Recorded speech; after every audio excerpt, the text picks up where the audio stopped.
Early in your career, if you are not yet a very good salesperson, I would not go to any company that is not going to make you a better salesperson. So you can get external training, you can pay for training, buy courses, whatever. You're never going to learn anywhere near enough from those types of training opportunities. When I started my consulting job, I knew eventually I wanted to start my own company. So obviously, and I was like going into consulting, learning business skills that will help me. As far as what's going to happen with AI and go to market and sales, like first thing I'll just say is like, nobody has any idea. Like, I don't know, nobody knows. But the one thing we do know is it's going to change for sure. Sales is going to change a lot. If I go to this company, I'm not founding the company, but there are 10 people here. I'm going to learn so much about building a business. The best AE isn't necessarily management material. It's practically a whole different career route. I see it as an individual contributor. You always see management as like career progression, but it's not for everyone. So curious how it worked out for you. I think there's some difference, but I do really think that even in the biggest deals, there will be some sort of like AI companion that buyers will be able to chat with. Hi, everyone, and welcome to the Team Selling Podcast. Super excited to have Isaiah Crossman that just opens now his new startup after having a very, very successful tenure at Tropic. Isaiah, welcome to the podcast, and thank you so much for your time. Yeah, man. Thanks for having me. I'm pumped to be here. Cool. So let's kick it off with a little bit about your background. One of the interesting things that I kind of figured out is that you had like a very interesting career transition from being an AE in roughly a 600 people company, shifting to a very early stage startup and going all the ranks from being an AE up until being a CRO of a very successful startup. So curious to hear your story there. Yeah, happy to talk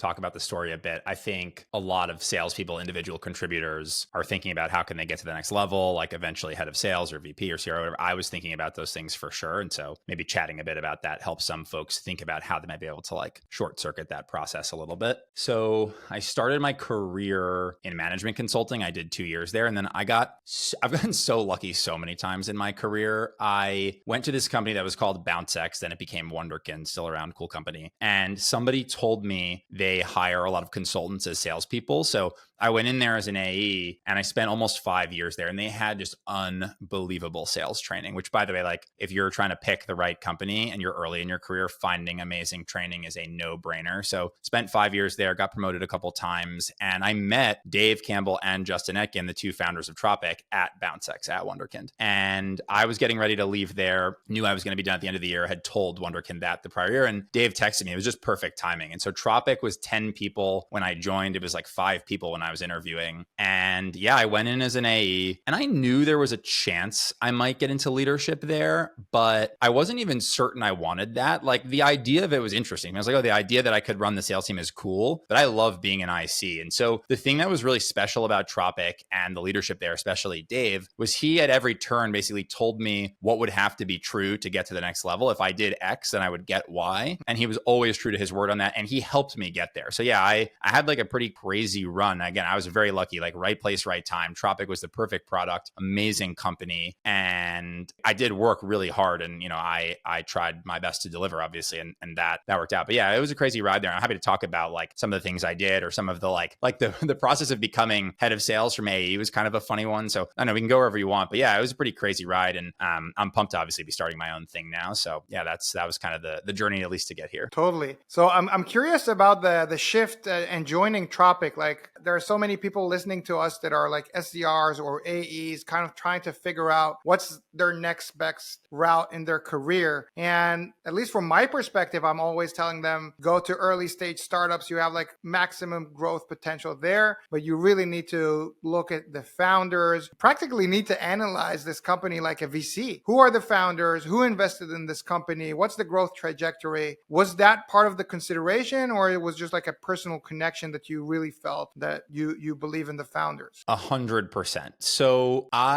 this will sound like hindsight is 2020, but if you talk to any of my friends who I talk to at all these moments in my career life, they will tell you this is exactly what I was saying. So when I started my consulting job, I knew eventually I wanted to start my own company. So obviously, finally, here I am. But I knew this was like 10 years ago, I wanted to start my own company. And I was like going into consulting, learning business skills that will help me, run a company and be sort of analytical and understand how the business works. And then I was like, all right, now I need sales skills. Like that's the next thing I should try and go get. And so that's why I went to BounceX. And then when I was getting ready to leave BounceX or Wonderkind, part of me was thinking I might start a company. And I was working on a business before COVID. The business was in person. COVID totally tanked it. And so coming out of BounceX, I was like, all right, what's the next move? And when Dave texted me, deciding to go to an early stage company, part of it was just, if I go to this company, I'm not founding the company, but there are 10 people here. I'm going to learn so much about building a business. Did they already raise funding at that point in time, or? Yes, they had raised maybe $2 million of seed funding. So not a ton. Yeah.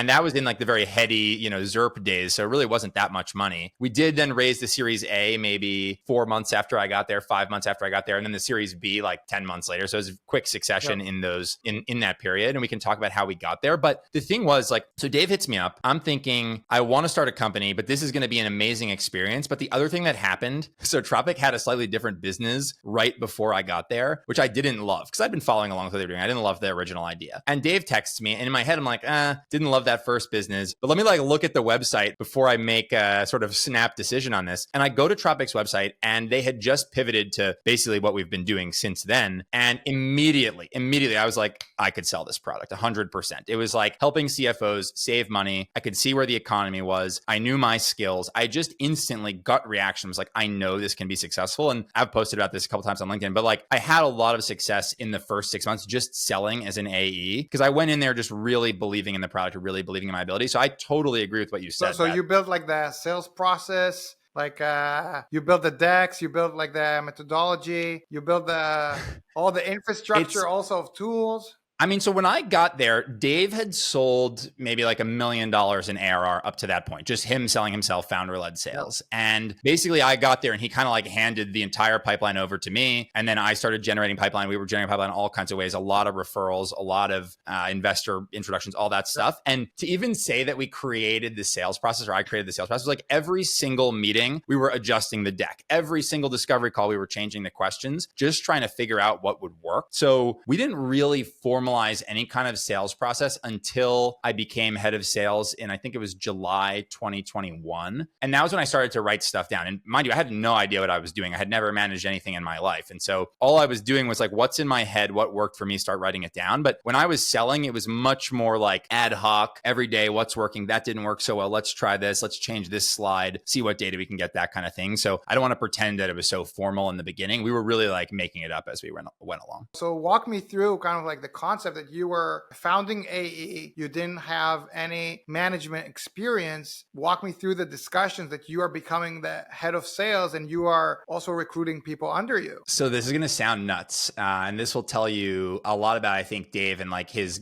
gut instincts and ability to make decisions that will have a long-term impact on the business. So he basically said to me, we'd gotten to the point where we'd hired 2 SDRs and 1 other AE. And then we had another AE and SDR starting. It was June of 2021. And Dave and I were talking about like, look, you, Dave, can't keep managing the team anymore. It's crazy for the CEO to manage 6 or 7 people. And the options are basically go out and hire somebody to run the sales team, or I could throw my hat in the ring, was how Dave positions me. He's like, go over the weekend, think about it. Let me know if you want to put your hat in the ring for this role. And I went home for the weekend, talked to my wife, talked to my old CRO, and basically realized like at that early stage, no offense to like anyone early stage sales leaders, but I didn't think we were going to attract somebody that I was going to want to learn from. Part of why I went to work for Dave is he was one of the best salespeople I had ever seen at BounceX. And so I went there trying to learn from him. I didn't think at that stage we would attract someone I was excited about. So I was like, you know what? I'll try and do it. And I went in on Monday and I said to Dave, like, yeah, I'm interested. I'll put my hat in the ring. And he just said, all right, it's yours. I just wanted to know that you really wanted it so that I wasn't forcing this on you. But he wanted me to do the role. So there wasn't a complicated process, which,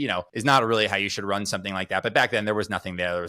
There was no team and we needed it then. We couldn't afford to run a whole process. So that was it. It was just like, do you want it? He believed in me probably like before I really believed in myself, which again, like when you're looking for that early stage company or that next role, you have to find a manager who's going to believe in you and push you to do those things and then help you do them when you're ready. That's one of the like unfair reasons to go to a company at that stage. And how did the transition go? Because there is this saying that, the best AE isn't necessarily management material. It's practically a whole different career route. I know so many people that are just excellent account executives, but management is just it's a different thing. So how was your transition? Did you like it? Like some people don't even necessarily like, they're being promoted. It's kind of like funny. I'm coming from AWS and I promoted so many people also between levels, also to management. And you don't necessarily, as an IC and as an individual contributor, you always see management as like career progression, but it's not for everyone. So curious how it worked out for you. Yeah, so I had never managed anything, but I had a gut feeling that I would be okay at it. And I've always been a natural leader where, in my friend group and in other organizations, I think I've always just sort of been somebody that people look to, they ask questions of. I think I've been good at getting people to, like follow along. When I was in college,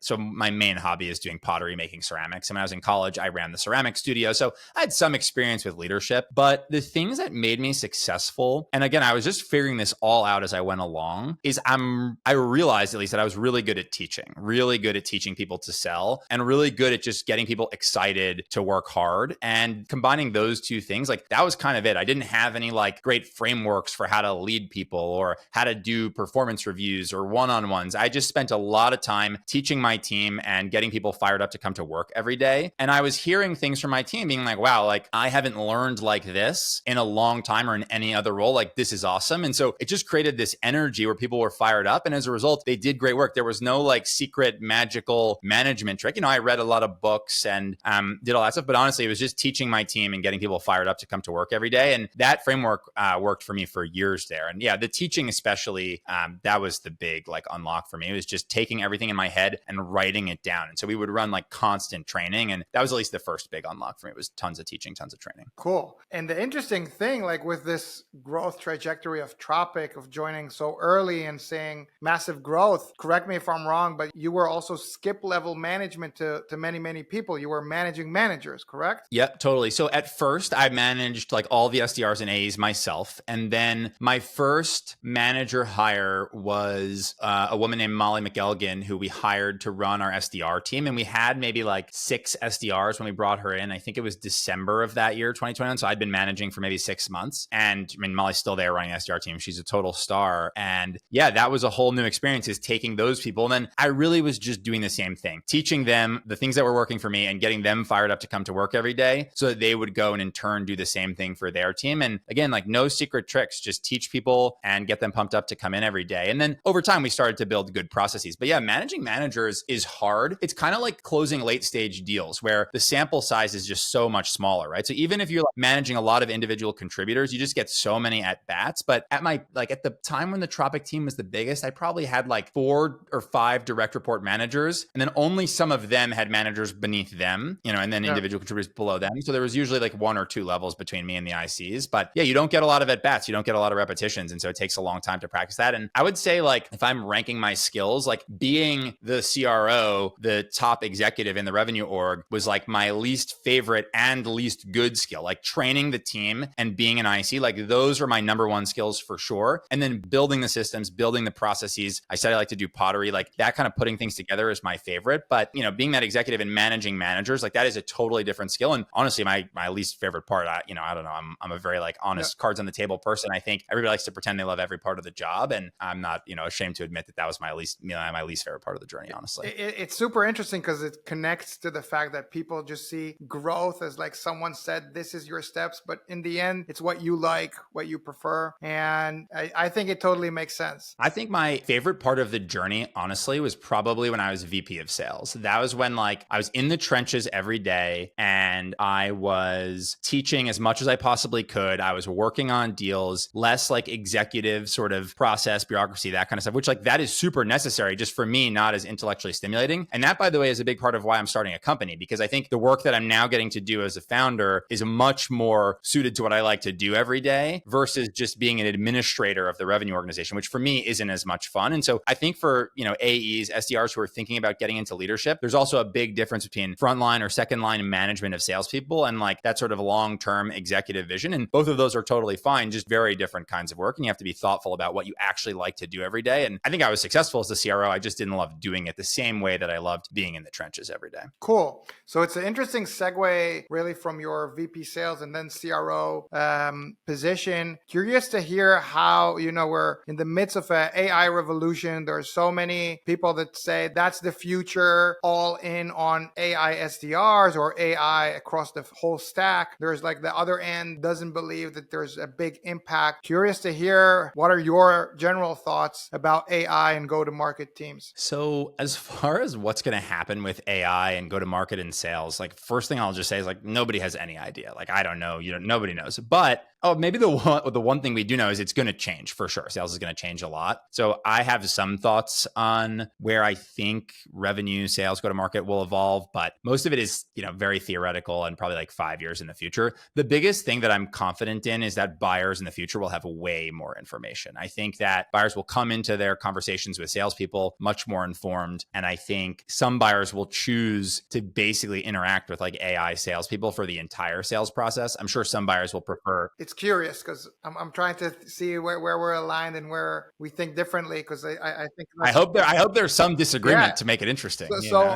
So my take on this is that it depends on the size of the deal. So totally see how AI could be like on the buyer side, that someone will want to speak with an agent for maybe low 5-figure deal. But do you seriously see like a 6-7-figure deal speaking with a robot? That's like the whole procurement team is kind of there. In an enterprise deal, you have like so many people also dealing with the deal internally. In AWS, when we closed the 7-figure deal, we had tens of people sometimes involved also from the vendor side. So curious to see when you're saying that they will want to speak with a kind of like an AI robot. Is there any difference for you in terms of the ARR deal, or just in general you believe in that? I think there is some difference. I certainly think the enterprise just takes longer to adapt or adopt these types of technologies. So I think there's some difference, but I do really think that even in the biggest deals, there will be some sort of like AI companion that buyers will be able to chat with. Because think about it like this: AI hopefully won't exaggerate. It won't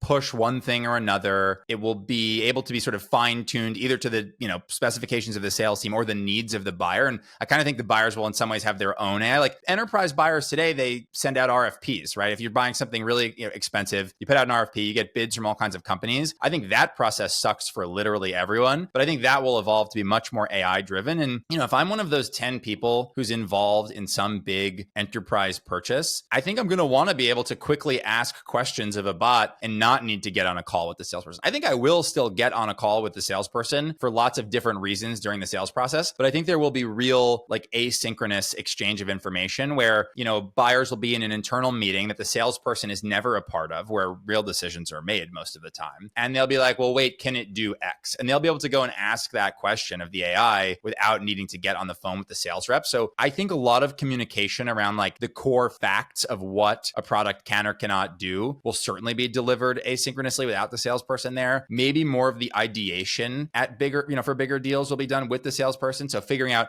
we could do this or we could do that or we could do this, like a real product expert. But yeah, I do think there will be buyers who are just like, we have very specific specifications and we actually don't want to deal with a salesperson. I love sales. Like I'm starting a business in the sales training space. I want to empower salespeople, but I do think that buyers are going to have more power and more information. And I think they're going to want really frictionless access to that information. And I think AI will be able to deliver that. And is that kind of in alignment with all this trend of digital sales rooms? Because on the surface, digital sales rooms are supposed to give you like this asynchronous kind of collaboration tool to work hand in hand in order that you will get in an asynchronous way more information, all the decks, all the content. Because it's interesting because I see it stop there for 6 and 7-figure deals. First of all, I think, and it's interesting that you're differentiating between the seller and the buyer, because the sell side, if you're the CRO, I'm curious if you would put all this kind of like responsibility on the AI to push this forward rather than have like a human try to connect a bond during that process. So from the sales side, I see that. But on the buyer side, I'm curious. I think the buyers are just going to be able to dictate terms more so in the future than they can today, where it's like, if you're a sales team and you make information about your product available, via AI or via an AI salesperson, and your competitor competitors aren't doing it, you'll have a competitive advantage. And so let's say 2 companies or 3 companies are battling it out in some space, and 1 or 2 of them is offering really high quality, asynchronous, objective facts about their product via AI, and another company is not doing that. I do think that the company offering that information and that experience is going to have an advantage. And I think the other companies will have to go along. So what's the AE's kind of responsibility in that type of future? I really don't know. It would all be speculation. But one way that I could imagine the world evolving is that instead of the AE being so focused on communicating about the product's value to the customer or to the prospect, I could see it shifting more so to the value is communicated via AI, where the buyer can ask any question, ideate, see demos, all of that via a bot. But then they meet their CS team, their account manager, and those people are more involved in the sale, so that instead of saying, hey, here's your salesperson who's going to kind of disappear after the sale, it's much more like this is the post-sale team that you're actually going to work with. And obviously, as you get more into enterprise, that's more common today. But yeah, I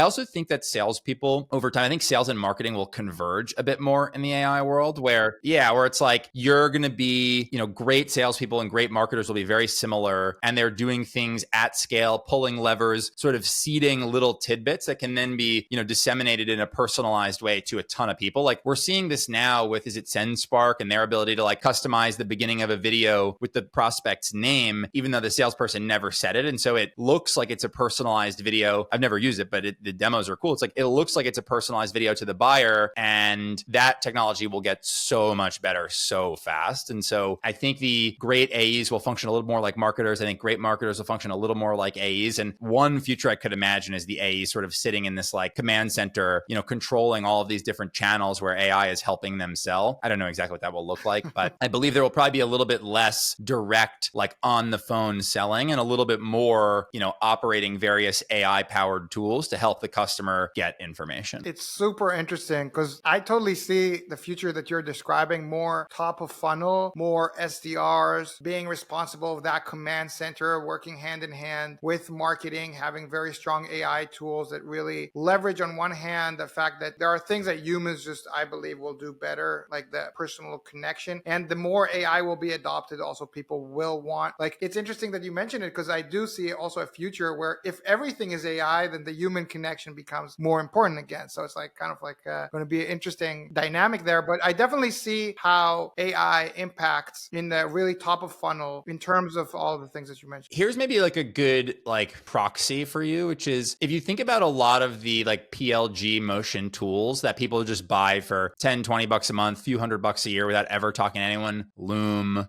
Chat GPT, all of these things. Like Loom, if you're deciding to use that tool, you can go on their website and basically figure out if it has all the capabilities you need or not. And you can choose between a couple of different video tools, their website, a couple other ones. And so a lot of products today are sold in that PLG motion, and Loom can get rolled out to an entire company, I assume, without ever talking to a sales rep if you wanted to, because it's fairly easy to figure out if it has the capability that you need. I think one of the reasons that a lot of enterprise tools can't be sold that way today is because you need a salesperson to get access to all the information you need to make a buying decision. There's too many complicated questions that you can't get asynchronously. And there is obviously a trust element. And there's obviously an element of, you're spending a ton of money, and so you just want to talk to a human. But I think that AI will make it much easier for more companies to essentially function like the PLG companies do today, where they can get all the information they need about their products to the customer, and the customer can make a decision without having as much interaction with a rep. But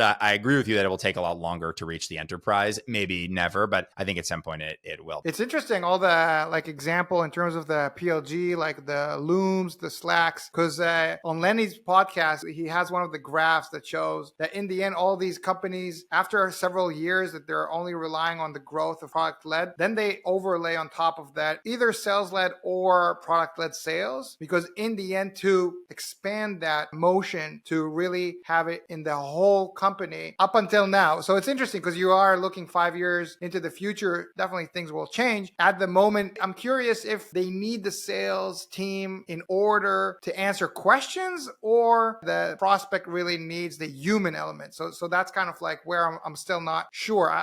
I don't know if it's like a data or information gap. They're already customers of Loom, but they still need the humans, the AE, the account managers of Loom to help them, deploy the solution all across for enterprise reasons, security reasons, and so forth. Yeah, that's fair. And I guess that's why I think that it would make sense that you start to see the account managers or the CSMs showing up more in the sales process, because I do think after the fact, you want to have a relationship with a human. Like, I think humans just like working with other humans, at least some people. I do think there Not will all, be not people who all. prefer, yeah, not truly not all. Totally. And the share of the pie of people who want to deal more so with a robot, that will grow over time. I believe that. But that's why I think you might start to see account managers and stuff show up more in the process. Like, when I think about the Tropic sale, I really could imagine a customer spending $50,000 a year on Tropic, having interacted only with AI and their account manager. Like, I can totally envision that happening. Maybe if it was $1 million sale to a huge company, is that as likely right now? Probably not. But again, if you're meeting your account manager, the person that you're actually going to do business with every day, and you can get all the information you need from a bot, and you believe that that information is accurate, I think in a lot of ways, at least for a buyer, that could be sufficient. Maybe we say from the sales side, the robot isn't persuasive enough, and so just not enough deals get done. Maybe, that's definitely a possibility. And as a sales leader, at least in the short term, I certainly believe that. But I think the bots will also get. I love your thought, because it's kind of like a contrarian in terms of AI will impact AEs. The role will change. I didn't hear someone with that kind of thought up until now. And it's always entertaining to speak with someone with a contrarian view. Yeah, I think definitely the role will change. I think people should expect that. Maybe it's not 5 years, maybe it's 10, or maybe it's 15, but the technology is getting so much better so fast. And what I advise people, or like what I'm doing myself at least, to, become more familiar with AI and like prepare for it, is I just use it a lot. Like, I use ChatGPT probably 20 times a day. I have the app downloaded on my computer, which is a huge hack. If you don't, you can bind a keyboard shortcut so you can pull up like a chat box anytime and ask it quick questions. Or I use Super Whisper to dictate notes to myself. So just practicing using AI in different settings. And I feel like that will then, as AI changes the sales job, there are still going to be salespeople doing all kinds of really interesting work. It will just be different work. And so if you want to be somebody who is operating the AI and setting the settings and feeding it information and teaching it how to sell your product, you can totally do that. You just have to be good at AI then, good at writing prompts, good at interacting with it, knowing what its capabilities are, its limitations, knowing how your buyer is probably using it. It's just a different skill set than what you need today. But I definitely think that the job will change for salespeople for sure. And how about SDRs, and maybe even like a story about the team that you also led in Tropic with the manager that report to you? Yeah, I mean, the SDR role is already changing for sure. I have two kind of main thoughts about how the SDR role will change. One has maybe like a partial connection to AI, which I'll cover first, which I think in the very short term, and this is probably already happening, I think companies will start hiring people. They'll be taking headcount from the SDR team and hiring people to go engage online through social channels. So create content, engage in the comments, but with quotas and trying to generate pipeline. I saw people calling it XDR, NDR, or community. And yeah, totally. Exactly. Like, that feels like a total no-brainer. And you're generating, I think in that case, much higher quality pipeline, more akin to inbound. So yeah, I think that for sure. And I think that will get exacerbated by AI, because as you start to see all of these examples of technology making more interesting outreach possible, like, I think, okay, there's a company called HeyGen, HEYGEN, where you can basically give it a script and it will turn that script into a video with your likeness. So your face and your voice. And it's not perfect today, but it's very closer than you would think. And surely it's just a matter of time until it's indistinguishable from what an actual, video of me talking would be like. The ability to do those kinds of things will make outreach really interesting. And so in the short term, people who adopt those technologies will have an advantage over everybody else, because imagine being able to send perfectly customized videos to, if I could send you a perfectly customized video, you're gonna be like, this is really interesting. I probably have an advantage over everyone who's not doing it. But just like using SalesLoft and Outreach and all these tools, that will then become totally saturated and everyone will be doing it. And suddenly sending videos will be like, no prospect would ever ever watch a video except for the best of the best of the best. And so once that happens, I think, again, it will drive you to need to stand out from the algorithm, using the algorithm on social channels as a way to get your message in front of customers, which again, sort of sales and marketing starting to converge even more than they have today. So yeah, I think the role will change a ton. And yeah, SDRs just need to start using those technologies, but I think they'll become like totally ubiquitous in a way where it'll almost be hard to differentiate with AI as that technology gets better and better. 100%. And I think that that's something that people don't really take under consideration, that after ChatGPT was introduced, even someone on the street could start sending very good cold emails. So kind of the trend that I'm seeing right now, and there's like this sub niche industry of multi inboxes and just send more and more. If today conversion rates are low, they're just going to get lower in one type of sort because the threshold for sending a good outbound campaign just decreased overnight substantially. So kind of like what I'm saying is that people, although everyone is talking about personalization, still most people don't personalize, don't take signals under account, and just their reply rates are so low, so they're pushed into going to reply. And I think the trend of replying and being in the community is 100% accurate, but companies will also need to find better ways to do outbound because the reply rates are just going to continue and decline. No question about that. Here's a business idea for somebody who's listening to this. My co-founder and I actually talked about this idea briefly, but for a variety of reasons, we're not doing it. But I do think this is going to happen, which is I think that buyers will basically have like their own agent that is kind of like a gatekeeper / personal assistant where it'll be in their inbox. So every cold email will just automatically get filtered by that agent and the buyer will never see it. And then when they need, something, when they're like, oh, I need to, improve my CRM, they'll go to the agent and be like, what have I seen recently? What's come inbound to us? And then maybe the agent will flag really interesting stuff for them, but it'll basically be scanning all the messages. I think it will be screening phone calls. And I think that sellers will basically be able to proactively sell to their AI agent. Like I could imagine a world where AI is procuring software from AI. Right. Well, it's like where I'm like, I want to sell to you and I can cold call your AI assistant anytime I want to. It will answer every time and it will talk to me as long as I want, but only if what I say is actually relevant to the person that the agent works for, will it actually pass that information along. And so, that'll like those kinds of things I think will definitely happen where buyers will have more support, salespeople have more support. In some ways, you'll get to share more information, but it'll get more crowded and buyers will, again, they'll have a lot of power in being able to sift through all the information that's available. And then also you see like DIMMO.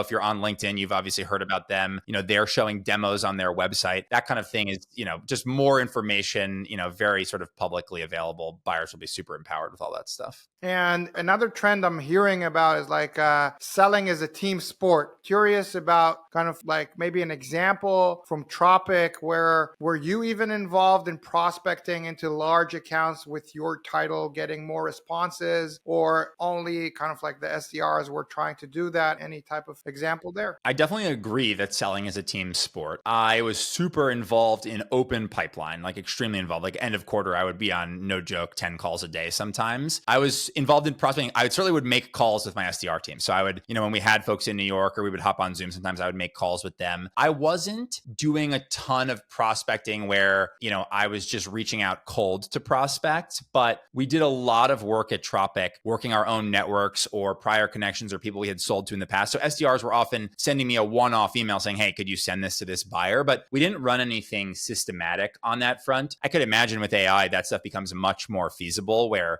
it can write in my voice very easily, but we didn't run a ton of plays where I was directly prospecting a ton of customers other than occasional one-offs. Interesting. And how about like AI impacting international expansion? Your thoughts about that? That's interesting. I've actually never thought about AI impacting international expansion. I mean, I would love to hear your thoughts. You probably have thought more about this than I have. It seems like that would become at least a little bit easier, like language barriers are reduced, especially at the top of the funnel. By the way, if you're a true believer, and by the way, disclaimer, nothing connected to yes, but it's always like interesting for me to hear about new tech. In your vision, how AEs work in 5 years from today, international expansion for US-based companies becomes dramatically easier because if it's only like like kind of AI. So AI is kind of like agnostic to the language. It's very good in almost any common language, especially probably in EMEA and APAC. So that could be also an interesting use case for AI and go to market, I believe. Totally. I agree with that. I've never thought about it, but I think that's a really good point that you could basically take everything. Because right now, not